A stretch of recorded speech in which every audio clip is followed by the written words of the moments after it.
Hello everyone, कैसे हैं आप लोग। स्वागत है आपका online benchers defence bye Exampur पर।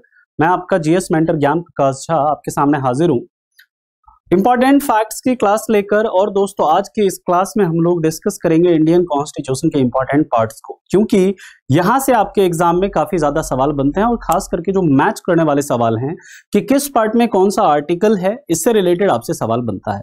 तो आज हम लोग देखते हैं इससे रिलेटेड इंपॉर्टेंट पार्ट्स को और डिस्कस करते हैं भारतीय संविधान के सभी महत्वपूर्ण भाग को।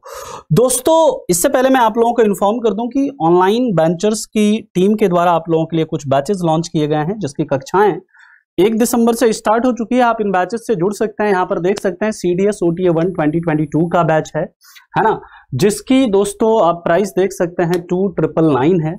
इसी तरह आप देख सकते हैं मास्टर कोर्स जो है एफकेट का, ये लॉन्च हुआ है 1999 है। बाकी आपका एस्पायर CDS बैच है, इसकी भी प्राइस आपकी 3499 है। इन बैचेस से जुड़ने के लिए आप इन दिए गए नंबर्स पर कॉल करके इन बैचेस से जुड़ सकते हैं।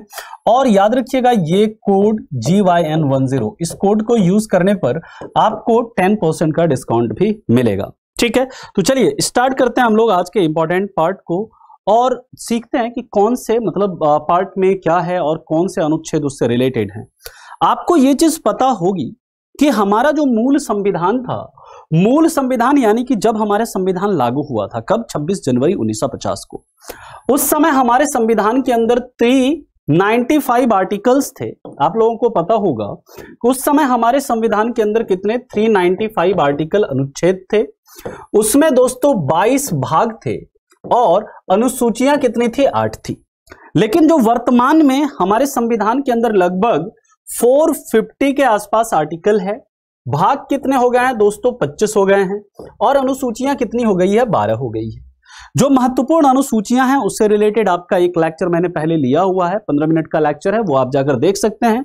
बहुत ही इंपॉर्टेंट है, वहां से जाकर आपको इंपॉर्टेंट जितने भी अनुसूचियां हैं सभी अनुसूचियों के बारे में अच्छी खासी जानकारी आपको मिल जाएगी, जो कि आपके एग्जाम के लिए काफी इंपॉर्टेंट होगी। अब हम बात करते हैं आज के पार्ट्स की। तो दोस्तों याद रखिएगा, सबसे पहला जो पार्ट 1 है, पार्ट 1 में किसकी बात करी गई है, the union and it's territory की बात करी गई है, यानी संघ और उसके राज्य क्षेत्र, उसके जो क्षेत्र हैं उसकी बात करी गई है। और इससे संबंधित जो आर्टिकल है, आर्टिकल 1 से लेकर आर्टिकल 4 तक किसकी बात करी गई है, यूनियन एंड इट्स टेरिटरी, यानी कि पार्ट 1 जो है उसमें आपका 1 से 4 तक आर्टिकल है। आर्टिकल 1 में आपको पता है लिखा गया India is A union of state. Article 2 में किसी फॉरेन टेरिटरी को कैसे एक्वायर करना है उसकी बात करी गई है। आर्टिकल 3 में किसी राज्य का नाम परिवर्तन करना है उसकी बात करी गई है। किसी राज्य की बाउंड्री चेंज करनी है, किसी राज्य को अलग करना है, तो वो सब अधिकार किसे है, संसद को। किसके तहत, आर्टिकल 3 के तहत है। ठीक है, ऐसी बातें करी गई है किसमें, पार्ट 1 में।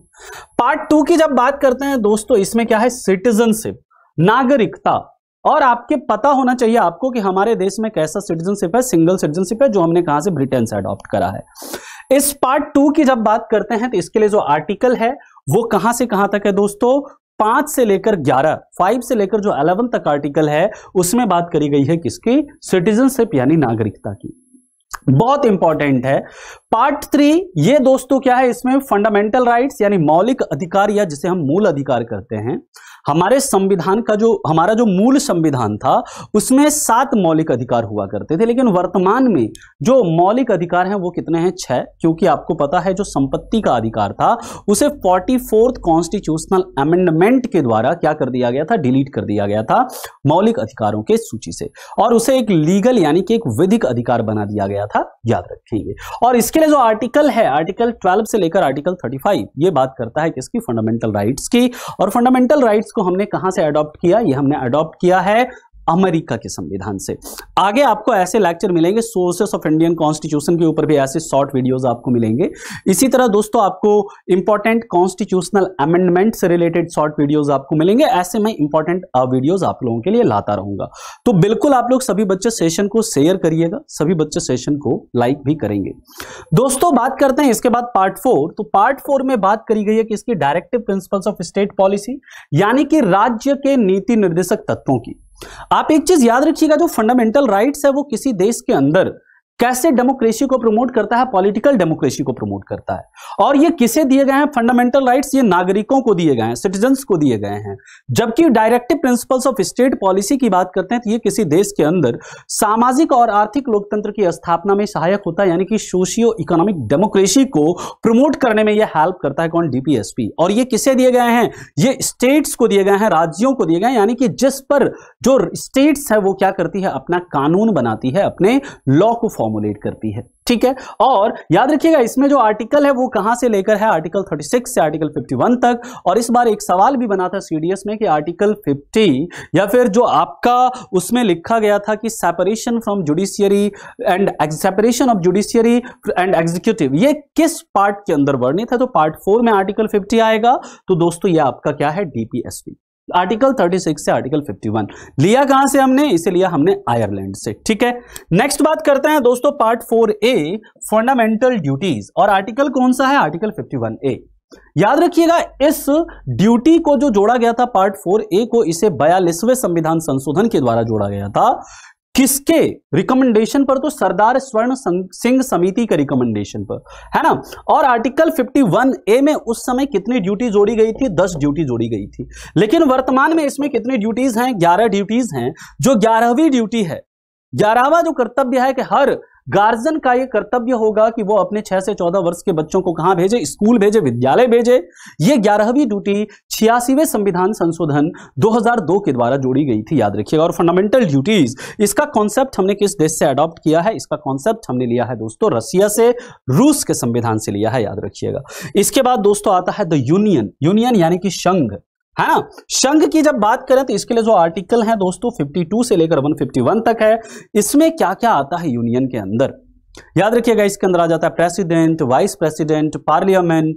इसके बाद आपका attorney general of India, supreme court आ जाता है ना। इसके बाद आपका क्या आ जाता है? सीएजी यानी controller and auditor general of India.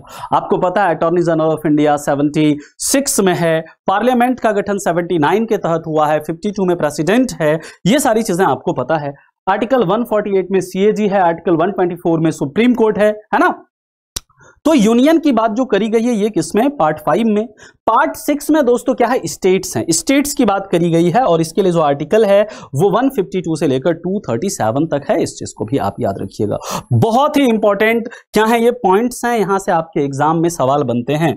बात करेंगे दोस्तों अगले पार्ट की, तो आपका जो पार्ट आपका 7 को डिलीट कर दिया गया है, उसमें आर्टिकल 238 था, तो उसे आपको याद रखने की जरूरत नहीं है। पार्ट 8 की बात करते हैं तो इसमें दोस्तों बात करी गई है यूनियन टेरिटरीज की, जो यूटीज हैं उसकी बात करी गई है। और इसके लिए जो आर्टिकल है आपका 239 से 242 तक है। इस चीज को याद रखेंगे। जब दोस्तों पार्ट 8 की बात करते हैं, आप लोग कमेंट में जरूर बताइएगा कि वर्तमान में हमारे देश के अंदर कितने यूनियन टेरिटरीज हैं। वर्तमान में हमारे देश में कितनी यूनियन टेरिटरीज हैं, आप लोग कमेंट में जरूर बताएंगे। पार्ट 9 की जब बात करते हैं दोस्तों तो इसमें बात करी गई है पंचायत की। और पंचायत के लिए जो दोस्तों आर्टिकल्स हैं वो आर्टिकल 243 से आर्टिकल 243 ओ तक है। ये ओ है ना। आर्टिकल 243 ओ ये पंचायत के लिए है। और ये जो पार्ट जोड़ा गया ये दोस्तों संविधान के 73वें संविधान संशोधन के तहत जोड़ा गया।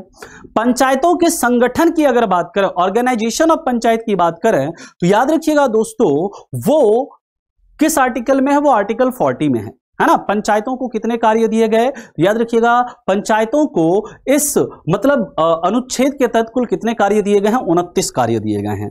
और हमारे देश के अंदर त्रिस्तरीय पंचायती राज व्यवस्था है, जिसका सिफारिश किसने किया था? बलवंत राय मेहता समिति ने, जिसका गठन 1957 में हुआ था। ठीक है, बात करते हैं दोस्तों इसके बाद जो मेरा प्रश्न आपसे यह है कि नेशनल पंचायती राज दिवस, राष्ट्रीय पंचायती राज दिवस कब मनाते हैं? आप लोग कमेंट में बताएंगे। बात करते हैं the municipalities. Municipalities part 9A में है और इसके लिए आर्टिकल है 243P से लेकर 243ZG और इसे 74वें संविधान संशोधन के तहत जोड़ा गया। और म्युनिसिपैलिटीज को इसके तहत कितने कार्य दिए गए? 18 कार्य दिए गए थे। इस चीज को आप याद रखिएगा। This part 9B is very very important. इसमें दोस्तों क्या है? कोऑपरेटिव सोसाइटीज हैं और इसके लिए जो आर्टिकल्स हैं 243ZH से ZT तक। और आपको पता है इस बार हमारे देश के अंदर एक सहकारिता मंत्रालय का भी गठन किया गया है। इस चीज को भी आप याद रखिएगा। पार्ट 10 की जब बात करते हैं तो पार्ट 10 में क्या है? The scheduled and tribal areas. यानी कि अनुसूचित और जो आपके ट्राइबल एरियाज हैं उसकी बात करी गई है इसमें पार्ट 10 में। और इसके लिए आर्टिकल कौन से हैं, 244 से 244A की बात करी गई है। Part 11, again this part is very very important. क्यों इंपॉर्टेंट है, क्योंकि इसमें दोस्तों relation between the union and the states, राज्य और केंद्र के या संघ और राज्य के बीच जो संबंध हैं उसकी चर्चा करी गई है इस पार्ट 11 में। और यह आर्टिकल कहां से कहां तक है, 245 से लेकर 263 तक की बात करी गई। इस आर्टिकल में बात करी गई है यूनियन और स्टेट के बीच, जो संघ और राज्य के बीच जो क्या है संबंध है उसकी चर्चा करी गई है। बहुत ही महत्वपूर्ण है दोस्तों। नेक्स्ट पॉइंट की तरफ चलते हैं। तो अगला पॉइंट याद रखिएगा आप लोग कि part 12 this is also important, क्योंकि यहां पर फाइनेंस, प्रॉपर्टी और कॉन्ट्रैक्ट्स, फाइनेंस, प्रॉपर्टी और कॉन्ट्रैक्ट्स, इन सभी फाइनेंशियल रिलेशन की बात करी गई है। किसके किसके बीच, सेंटर और स्टेट के बीच। और इसके लिए आर्टिकल कौन सा है, 264 से 300A। 300A में आपको पता है ना क्या है, राइट टू प्रॉपर्टी है, यानी कि संपत्ति का अधिकार है। Part 13, trade, commerce and intercourse with in the territory of India. Bharat के टेरिटरी के अंदर जो ट्रेड, कॉमर्स यानी कि व्यापार, वाणिज्य, इन सभी की जो चर्चा करी गई है ये करी गई है पार्ट 13 में। और इसके लिए आर्टिकल कौन सा है, 301 से 307 याद रखेंगे। पार्ट 14 की अगर बात करें तो services under the union and the states, यानी कि संघ और राज्य में जो सर्विसेज हैं उसके बात करी गई है दोस्तों। जैसे आपका स्टेट पीसीएस है, यूपीएससी है ना, जो आपके ऑल इंडिया सर्विसेज हैं, इन सभी की बात करी गई है इसके अंदर। 308 से 323 के अंदर आपको पता है दोस्तों कि 312 में ऑल इंडिया सर्विसेज है, 315 में यूपीएससी है ना, 324 में इलेक्शन कमीशन है। ये सारी चीजें आप लोग जानते हैं, ठीक है। यहां पर दोस्तों पार्ट 4A की बात करते हैं तो यहां पर ट्रिब्यूनल्स है। ट्रिब्यूनल्स की जब बात करें, पार्ट 14A है, याद रखिएगा, ये अमेंडमेंट्स के द्वारा इसे जोड़ा गया। और ये 320A, आर्टिकल 323, 323A और 323B ये इसकी बात करता है। आर्टिकल 323A में क्या है, एडमिनिस्ट्रेटिव ट्रिब्यूनल्स की बात करी गई है। पार्ट 15 में क्या है दोस्तों, इलेक्शंस। 324 से 329A ये दोस्तों किसकी बात करी गई, पार्ट 15 में चुनाव की बात करी गई है। और पार्ट 16 ये special provisions relating to certain classes, यानी जैसे ओबीसी है, जैसे SC ST है, उन क्लासेस की बात करी गई है इसके अंदर। और इसके लिए आर्टिकल है 330 से लेकर 342 तक की बात करी गई है इस आर्टिकल में, पार्ट 16 के अंदर, ठीक है।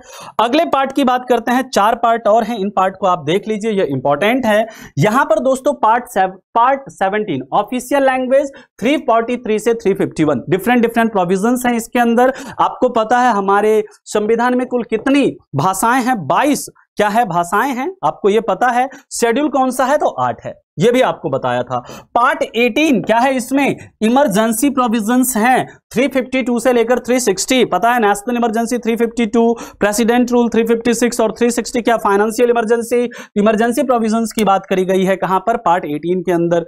पार्ट 19 में दोस्तों मिसलेनियस यानी विविध बातें करी गई है, जिसमें कि 361 से 367 तक आर्टिकल है। और part 20 again this is very important articles, amendment of the constitution, यानी कि हमारे संविधान में किस प्रकार संशोधन होगा इसकी बात करी गई है किसके अंदर, इस आर्टिकल 368। एक ही आर्टिकल है सिर्फ। पार्ट 20 जो आपका है उसमें सिर्फ और सिर्फ कितना अनुच्छेद है, एक अनुच्छेद है जो संविधान के संशोधन से संबंधित है। दोस्तों ये जो संविधान में संशोधन की प्रक्रिया है, इसे हमने किस देश के संविधान से लिया है, इसे हमने लिया है साउथ अफ्रीका के संविधान से। और नेक्स्ट जो लेक्चर होगा दोस्तों, नेक्स्ट जो आपका शॉर्ट वीडियो आएगा उसमें हम बात करेंगे सोर्सेस ऑफ इंडियन कॉन्स्टिट्यूशन, यानी भारतीय संविधान के सोर्स, स्रोत की बात करेंगे। तो दोस्तों आप लोगों को सेशन अगर अच्छा लगा है तो आप लोग इस सेशन को सभी बच्चे लाइक करेंगे, शेयर करेंगे, और ये ऑनलाइन बेंचर्स जो है इस चैनल को जरूर दोस्तों आप लोग सब्सक्राइब करेंगे ताकि ऐसे बेहतरीन वीडियोस आप लोगों को मिलते रहें। तो थैंक यू सो मच, मिलते हैं हम लोग फिर से ऐसे ही क्लास में, अगली क्लास में। तब तक के लिए सभी को bye bye and take care.